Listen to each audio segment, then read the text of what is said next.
as a Catholic, it's a tough term to say, reformation. Continue this conversation, and let's talk about how to reach out to the Arab world in this new post-Bin Laden era. Senator Santorum, I want to start with you. You say that Muslims are predisposed to fundamentalism. In March, you said this to students at Bates College. In the case of Islam, most people would say it's somewhat stuck in the 7th century because of the interpretation of the Quran. The problem is that people who have tried to modernize Islam get killed. Question: in this Arab Spring, when young people across the Middle East are protesting, not bombing, can the American president afford to be seen as anti-Islam? Well, I'm not anti-Islam, first. What I'm doing is just recognizing the reality.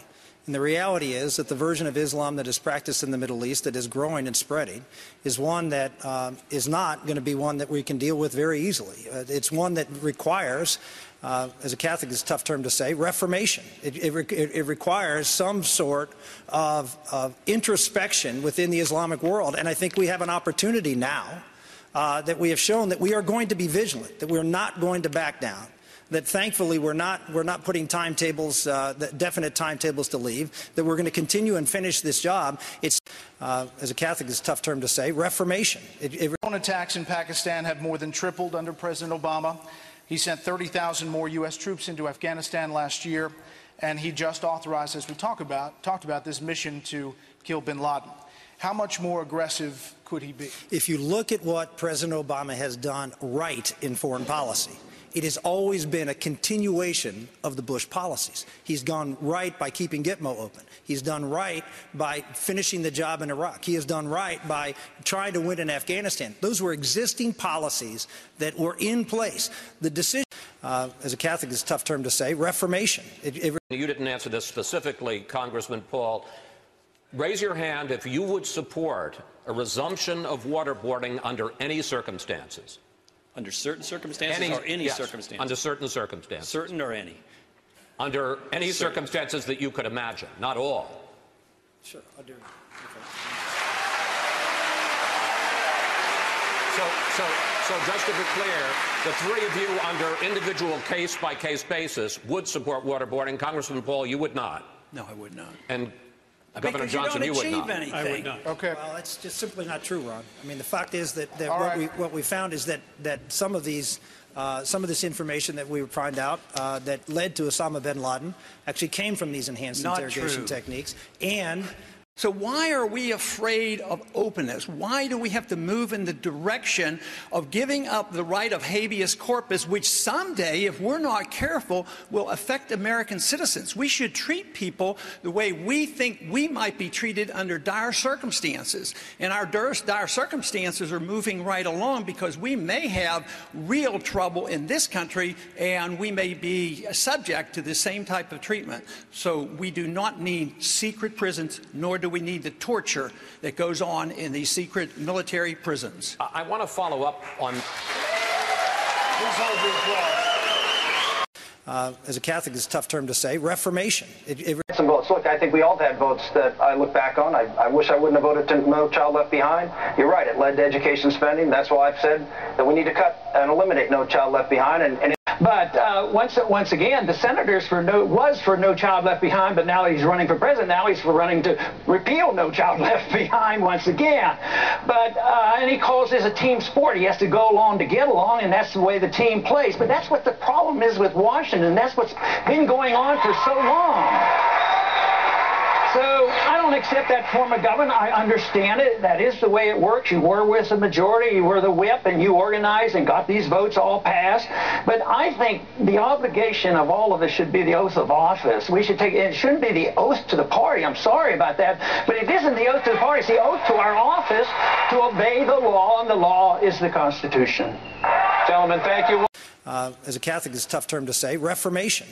Santorum, to you first specifically. What do you do about No Child Left Behind today if you're president? Well, you know what? I supported No Child Left Behind. I supported it. It was the principal priority of President Bush to try to take on a failing education system and try to impose some sort of testing regime that would be able to quantify how well we're doing with respect to education. I have have to admit, I voted for that. It was against the principles I believed in, but you know, when you're part of the team, sometimes you take one for the team, for the leader, and I made a mistake.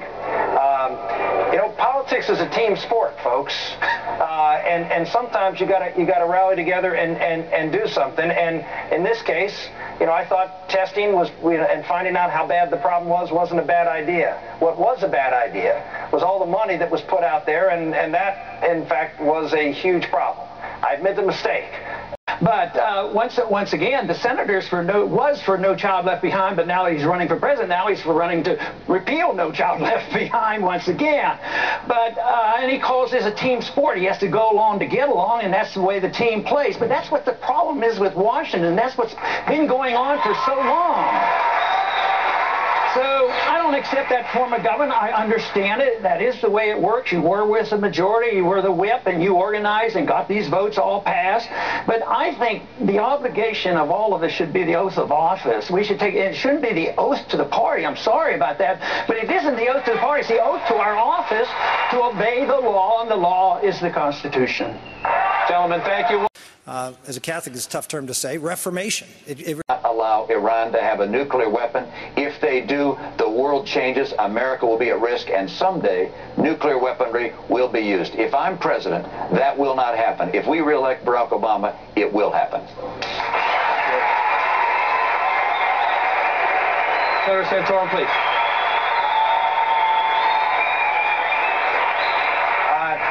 I agree with Governor Romney's comment. I think they're absolutely right on and well spoken. I would say that if you're looking for a president to be elected in this country that will send that very clear message to Iran as to the seriousness of the American public to stop them from getting a nuclear weapon, there'd be no better candidate than me, because I have been on the trail of Iran and trying to advocate for stopping them getting a nuclear weapon for about 8 years now. The rebels inside Syria. This is a critical time for us. If we can turn Syria and Lebanon away from Iran, we finally have the capacity to get Iran to pull back, and we can, at that point, with crippling sanctions and a very clear statement that military action is an action that will be taken if they pursue nuclear weaponry, that can change the course of world history. Let's try to get another question. Congressman, quickly, please.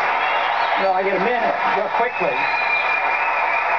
You know, I've tried the moral argument, I've tried the constitutional argument on these issues, and they don't go so well. But there's an economic argument as well. Matter of fact, Al-Qaeda's had a plan to bog us down in the Middle East and bankrupt this country. That's exactly what they're doing. We've spent $4 trillion of debt in the last 10 years being bogged down in the Middle East.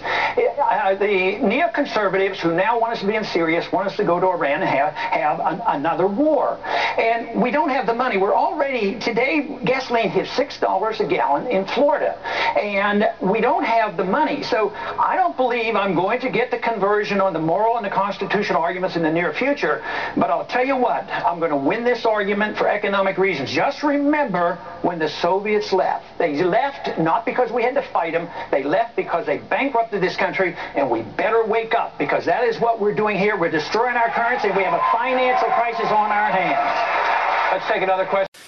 As a Catholic, it's a tough term to say. Reformation. As a Catholic, it's a tough term to say. Reformation. You neocons are done. Go away. America doesn't want you anymore. Fox News lies. Your propaganda is a disgrace to the Republic. Give us a break. All right, Richard. As a Catholic, it's a tough term to say. Reformation.